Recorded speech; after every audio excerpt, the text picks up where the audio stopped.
ಈ ವಾರ big boss ಮನೆಯನ್ನ ಬಿಬಿ ಪ್ಯಾಲೇಸ್ ಆಗಿ ಪರಿವರ್ತಿಸಲಾಗಿದೆ. ಹೊರಗಡೆಯಿಂದ ಅತಿಥಿಗಳು ಬರ್ತಾರೆ ಅಂತ ಬಿಗ್ ಬಾಸ್ ಪ್ರೋಮೋದಲ್ಲಿ ಹೇಳ್ತಿದ್ದಾರೆ.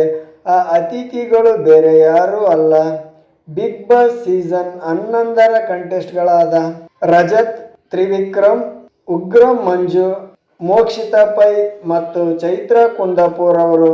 ಇನ್ನು ಉಗ್ರಂ ಮಂಜು ಅವರು ಬಿಬಿ ಪ್ಯಾಲೇಸ್ನ ಮ್ಯಾನೇಜರ್ಗೆ ಫೋನ್ ಮಾಡಿ, ನಾವು ಬಿಬಿ ಪ್ಯಾಲೇಸಲ್ಲಿ ರೂಮ್ ಬುಕ್ ಮಾಡಿದ್ದೀವಲ್ಲ, ಒಂದು ದೊಡ್ಡ ಪಾರ್ಟಿ ಮಾಡೋದಿದೆ, ಬರ್ತಾ ಇದ್ದೀವಿ, ನೀವು ಎಲ್ಲ ತಯಾರಿ ಮಾಡಿಕೊಳ್ಳಿ, ಪಾರ್ಟಿಗೆ ಯಾವುದೇ ರೀತಿಯಲ್ಲಿ ತೊಂದರೆ ಆಗಬಾರ್ದು. ಉಗ್ರಂ ಮಂಜು ಅವರು ಫೋನ್ ಮಾಡಿ ಬಿಬಿ ಪ್ಯಾಲೇಸ್ನ ಮ್ಯಾನೇಜರ್ ಆದಂಥ ಸ್ಪಂದನಾ ಅವರಿಗೆ ಹೇಳ್ತಿದ್ದಾರೆ. ಬಿಗ್ ಬಾಸ್ ಹೇಳಿದಂತೆ ಮನೆಯಲ್ಲಿನ ಕಂಟೆಸ್ಟ್ಗಳು ಬಿಬಿ ಪ್ಯಾಲೇಸ್ ಆಗಿ ಪರಿವರ್ತಿಸಿ ಅವರು ಸಹ ಅಲ್ಲಿರುವಂಥ ಅಷ್ಟು ಸ್ಪರ್ಧಿಗಳು ಒಂದಿಷ್ಟು ಜನ ಕುಕ್ಗಳಾಗಿ, ಇನ್ನೊಂದಿಷ್ಟು ಜನ ಸಪ್ಲೈಯರ್ಸ್ ಆಗಿ, ಮತ್ತೊಂದಿಷ್ಟು ಜನ ಒಬ್ಬರು ಮ್ಯಾನೇಜರ್ ಆಗಿ ತಮ್ಮ ಕೆಲಸಗಳನ್ನು ಹಂಚಿಕೊಂಡಿದ್ದಾರೆ. ಅದರಂತೆ ಅವರಿಗೆ ಡ್ರೆಸ್ ಕೋಡ್ ಸಹ ಇದೆ, ನೀವು ಸಹ ಫೋಟೋದಲ್ಲಿ ನೋಡಬಹುದು. ಈ ವಾರದ ಟಾಸ್ಕ್ ಇದೇ ಅನಿಸುತ್ತೆ.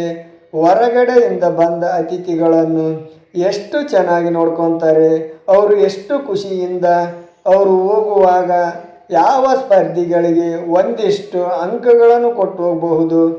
ಈ ಅಂಕಗಳು ಇವರಿಗೆ ಮುಂದಿನ ಕ್ಯಾಪ್ಟನ್ ಟಾಸ್ಕ್ ಆಡಲು ಅನುವು ಮಾಡಿಕೊಡ್ತದೆ.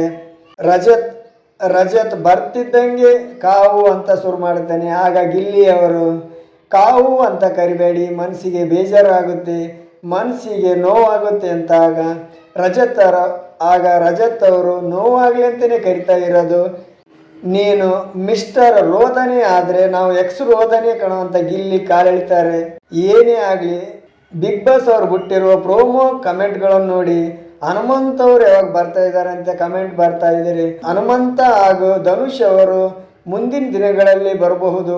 ಬಿಗ್ ಬಾಸ್ ಮನೆಯ ಹೊರಗಡೆಯಿಂದ ಅತಿಥಿಗಳು ಬರುವುದರಿಂದ ಬಿಗ್ ಬಾಸ್ ಮನೆಯಲ್ಲಿ ಮುಂದಿನ ದಿನಗಳಲ್ಲಿ ಯಾವೆಲ್ಲ ಬದಲಾವಣೆ ಆಗಬಹುದು ಅಂತ ಅವರು ಇಷ್ಟು ದಿನ ಆಟ ನೋಡಿಕೊಂಡು ಬಂದಿರುವುದರಿಂದ ಮನೆಯ ಸ್ಪರ್ಧಿಗಳಿಗೆ ಯಾರ್ಯಾರ ಸ್ಥಾನ ಯಾವ್ಯಾವ ರೀತಿ ಇದೆ, ಯಾರೆಲ್ಲ ಮುಂದಿದ್ದಾರೆ, ಯಾರ್ಯಾರು ಹಿಂದುಳಿದಿದ್ದಾರೆ ಅಂತೇಳಿ ಒಂದು ಕ್ಲೂ ಸಿಗಬಹುದು.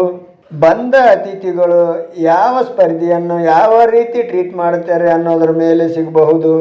ಇನ್ನು ರಜತ್ ಅವರು ಅಶ್ವಿನಿ ಅವರಿಗೆ, ನಿಮ್ಮ ವಾಯ್ಸು ಮಿಕ್ಕಿರ ದಿನಗಳಲ್ಲಿ ಬಹಳ ಜೋರಾಗಿ ಕೇಳ್ತಾ ಇದೆ, ಇವತ್ತ್ಯಾಕೆ ಕೇಳ್ತಾ ಇಲ್ಲ, ನಾವು ಬಂದಿದ್ದರಿಂದ ಅಂತೇಳಿ ಅವರಿಗೂ ಸಹ ಅಶ್ವಿನಿ ಅವರಿಗೂ ಸಹ ಕಾಲೆಳಿತಾನೆ ರಜತ್.